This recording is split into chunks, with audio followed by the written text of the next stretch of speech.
Cennette behişte otiqalarda yeni cenneti adamların arasında gurrun olacak. İnha fa'aqbala ba'duhum ala ba'di yetesaalun.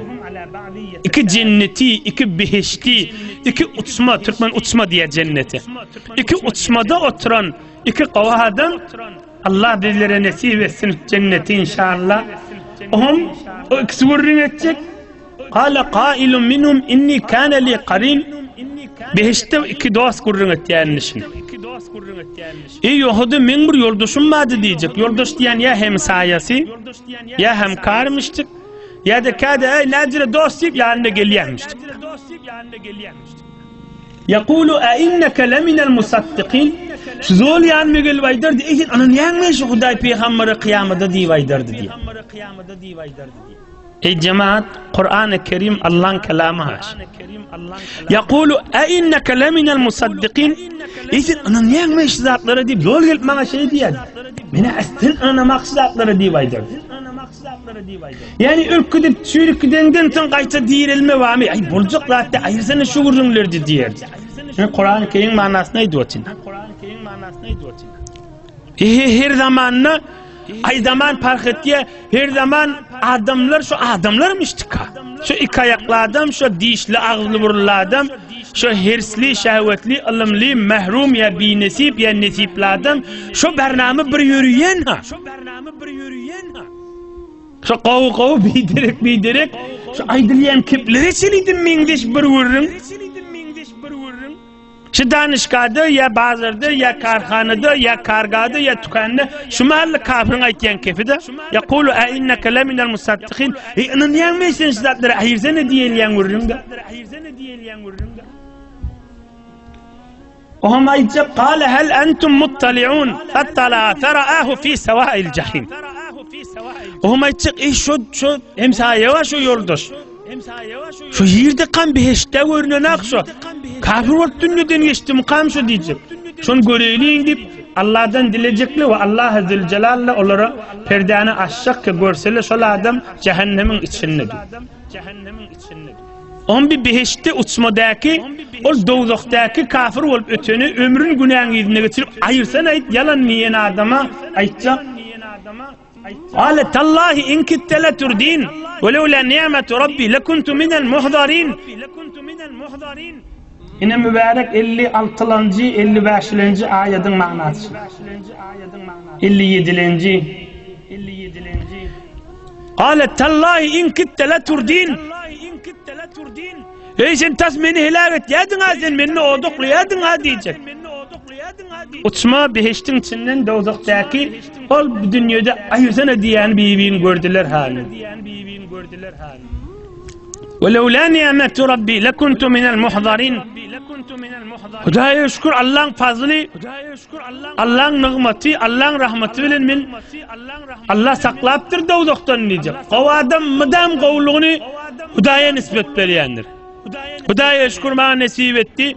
Hudaya şükür bana nasip etti. Hudaya şükür Allah bana kukludi. O adam mıdam şudur. Cenneti varını da adam şikayet çıktı. Ay men ödüm dayucadım da diyecekti Allah. وَلَوْلَا نِعْمَةُ رَبِّي لَكُنْتُ مِنَ الْمُحْضَرِينَ. Allah'ın fazlı bana şamil oldu. Hudayın rahmeti ben üstüme yağdı. Hudaya şükür Allah men sakladı diye başladı. O adam mıdam edepli. O adam mıdam o işini Allah'a nispet verecek kıyınçılık da varsa Hudaydan savgat deyip duranlar. Vel kader hayri ve şerri minallahi teala diye. Bir direk adam da mıdam Hudaydan algılla. Bir iş edeyin, bir Hudaydan dileyin, bir uğrunu düşeyin diyemeyede. Mıdam Hudaydan algılı, milletten algılı, Ahumollu'dan algılı, Mescitten algılı, Kur'an'dan algılı, Er'den algılı, hem kişiden narahatta. Mıdam değerini billah. Mıdam ödeyenden ödelil, mıdam da narahatta. Tamamen vücudunun narahatta. O adam da yüreği nurlu, imanlı, Allah'ın fazlı, Allah'ın keremi, Allah'ın rahmeti deyip da o şey cennete varacak da. وَلَوْلَا نِعْمَةُ رَبِّي لَكُنْتُ مِنَ الْمُحْضَرِينَ. Allah'ın fazlı bilen Hudaya şükür cennete vaktın yoktu. Ben de şeyler geltirecekmiştim diyecekti. اَفَمَا نَحْنُ بِمَيِّتِينَ.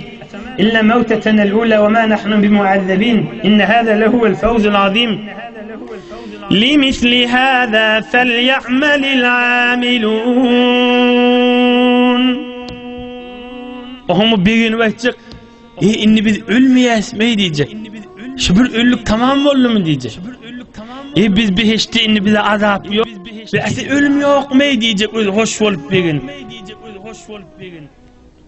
İnne Allah Azze Celal aydiye limisli hâzâ felya'melil âmilûn. Sana bana aydiye.